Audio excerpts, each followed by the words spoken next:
Hello everyone, मैं स्नेहा एक बार फिर आप लोगों के सामने। आज मैं आप लोगों के साथ एक छोटी सी इन्फॉर्मेशन शेयर करने आई हूँ और वो इन्फॉर्मेशन हमारी बॉडी के नर्व्स से रिलेटेड है। जैसा कि आप लोगों को ऐसा कई बार फील हुआ होगा, ऐसा महसूस हुआ होगा कि अचानक से आपका एल्बो कहीं पे टकराया और आपको करंट फील हुआ। कई बार आपको एक हंसी आ जाती है, एक स्माइल आ जाती है, कई बार आपको बहुत एक शॉक सा फील होता है। तो एक्चुअली ऐसा क्यों होता है, आज मैं उसको ही थोड़ा सा इलेबोरेट करूँगी। जैसा कि हम लोग जानते हैं कि हमारी बॉडी में बहुत सारे नर्व्स हैं, हमारे बॉडी का नर्वस सिस्टम के साथ में हम काम करते हैं।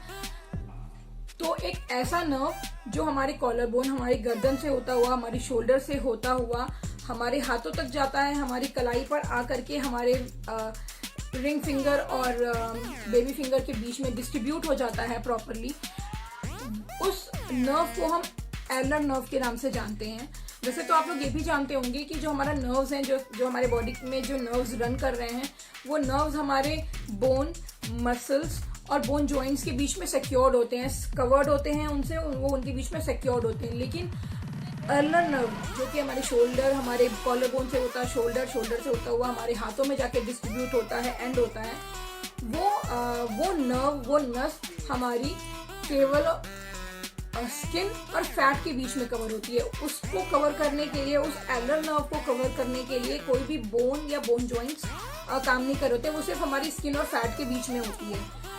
तो होता क्या है, जब अचानक से आपकी एल्बो, आपका कोहनी किसी चीज से टकराता है तो आप वो जर्क फील करते हो, क्योंकि वो उसका कोई हार्ड सराउंडिंग नहीं है। तो दैट इज आप सीधे उस नर्व पे स्ट्राइक करता है, वो आपका टकराना वो सीधे आपके उस नर्व पे स्ट्राइक करता है, तो वो जर्क आपको फील होता है। एल्बो के बोन को हम कई बार फनी बोन के भी नाम से इसीलिए जानते हैं, क्योंकि जब कभी भी अचानक से हमें इस पोर्शन में किसी भी चीज से ये टकराती है, किसी भी बाहरी चीज से ये टकराती है, तो हमारी वो अर्लर नर्व पे प्रेशर आता है, वो अर्लर नर्व दब जाती है, जिसकी वजह से रिवर्ट में हमें एक झंझनाहट या फिर एक छोटा सा शॉक या फिर एक आप एक हिलेरियस सा रिएक्शन आप देते हैं। तो अब आप समझ पाए होंगे होपफुली कि हम लोग को ऐसा शॉक क्यों फील होता है या ऐसा शॉक क्यों लगता है।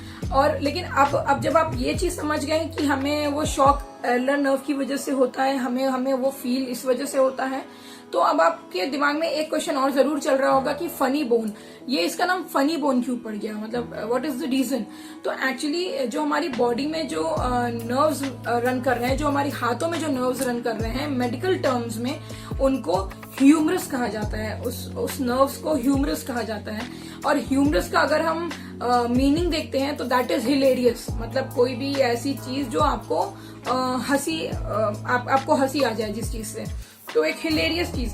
तो वो कॉम्बिनेशन एक्चुअली ह्यूमरस नर्व्स की वजह से ही भी एक रीजन है जो इसका नाम फनी बोन इसको रखा गया, फनी बोन से इसको सिंबलाइज किया गया। और दूसरा रीजन ये भी है क्योंकि जब कभी अर्लर नर्व पे कुछ भी हिट करता है तो एक आपका जो रिएक्शन होता है वो एक मिक्स रिएक्शन होता है, of being shocked, of being happy, of smiling, of being वो हंसी, वो सारा कुछ मिक्सड होता है। तो इसलिए भी उस रिएक्शन की वजह से भी हम लोग इसको एक फनी बोन का इसको नाम, मेडिकल टर्म में इसको फनी बोन का नाम दिया गया। सो आई होप कि आपको एक छोटी सी इन्फॉर्मेशन जो मैं देना चाहती थी वो मैं आप तक पहुंचा पाई होंगी, and I hope that you will appreciate this information and you will like and share and subscribe this. Thank you very much, bye bye, see you later, and as I says, rock the world, bye bye, thank you.